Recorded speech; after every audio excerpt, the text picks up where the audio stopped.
안녕하세요. 일본 꿀팁 베트남입니다. 오늘도 신박한 소재로 찾아뵙고 있습니다. 오늘은 DC 인사이드 등 대형 커뮤니티에 나온 이야기를 가지고 왔는데요. 베트남 여행을 계획했던 한 한국인이 월남전 참전 기념 모자를 착용했다가 입국을 거부당한 사례라고 합니다. 한번 출발해보시죠. 2월 21일 온라인 커뮤니티 DC 인사이드 등에는 베트남 입국 거절당한 한국인이라는 제목의 글이 올라왔다고 합니다. 해당 게시물에는 비엔남 War Hero Korea 월남전 참전 용사라고 적힌 모자에 사진과 함께 베트남 전문 여행사가 게재한 공지가 포함되어 올라왔습니다. 여행사 측은 공지를 통해 최근 베트남으로 여행을 온 한 손님이 월남전 참전 기념 모자를 착용해 공항에 도착했으나 입국을 허가받지 못하고 단속에 걸려 벌금 3,000달러 약 430만 원을 사례가 있다며 이런 모자를 쓰고 다니지 말라라고 주의를 줬다고 합니다.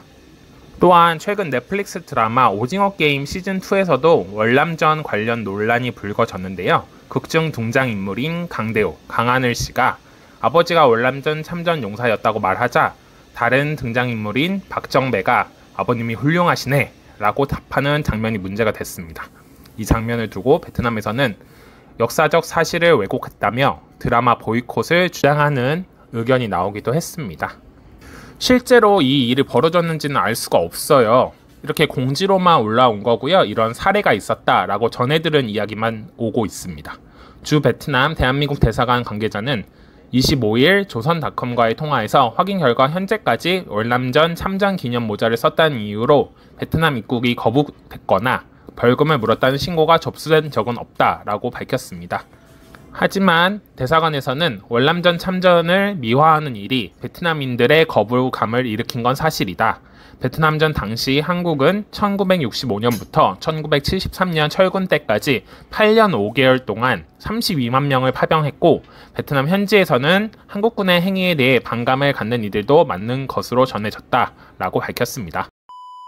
네, 오늘은 점심입니다. 점심시간을 내가지고요. 제가 밖으로 왔어요. 여기는 응우안 레전드라고 하는 커피숍이고요.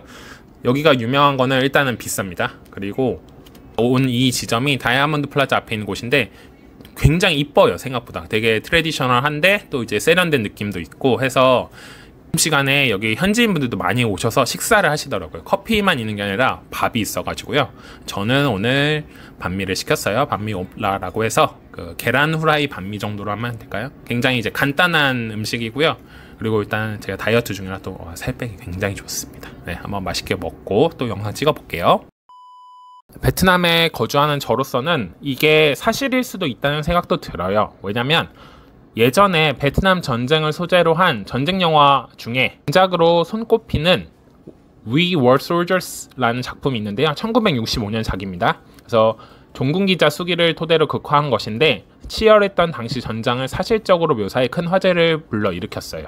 근데 이 영화 중에 그 베트남군 사령관인 응웬 후안 역을 맡은 돈두옹이라는 배우가 있었습니다. 이분이 그 당시 베트남에서는 국민 배우급으로 불릴 만큼 다양한 작품에 출연했었는데요. 이 We Were Soldiers 이후로는 미국을 찬양하고 베트남 패배를 인정했다라는 억측에 휘말려 가택연금과 함께 살해 위협까지 받았다고 합니다.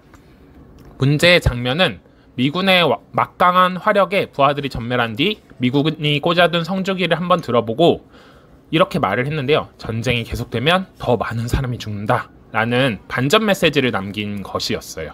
근데 이제 일부 세력에서 베트남을 모욕했다라고 비난의 빌미를 잡게 되었고 결국에는 미국으로 이주하고 55이라는 나이에 급성 심장마비로 세상을 떠났다고 합니다.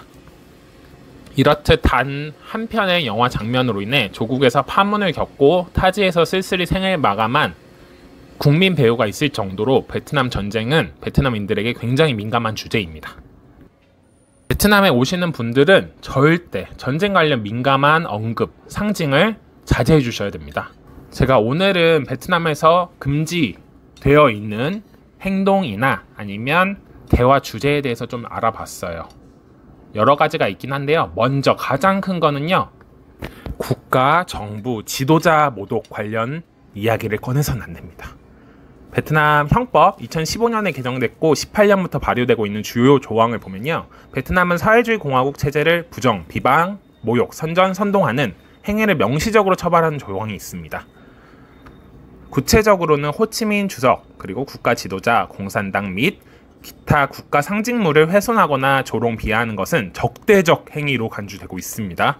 그러니까 베트남에선 이게 테러나 똑같은 거예요. 특히 외국인의 경우에도 베트남 입국 중일 때는 SNS, 인터넷 등의 게시물을 올리고 베트남에 체류할 시 큰 문제로 번질 수 있습니다. 어느 정도냐면요.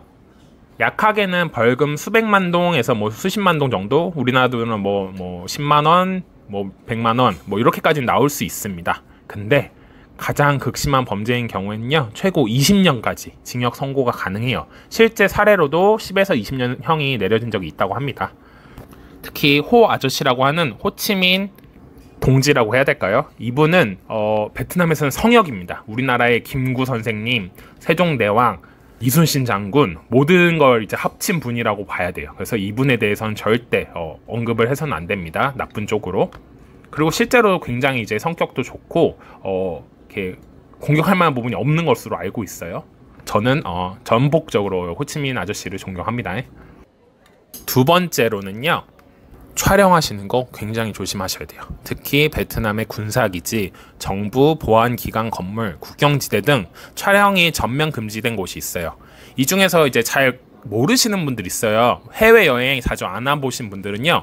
공항에서 이미그레이션이라고 있죠. 그 이민국이라고 하나요? 그래서 어쨌든 비자를 확인하고 뭐 여권 확인하는 그곳은 절대 촬영을 하셔서는 안 됩니다.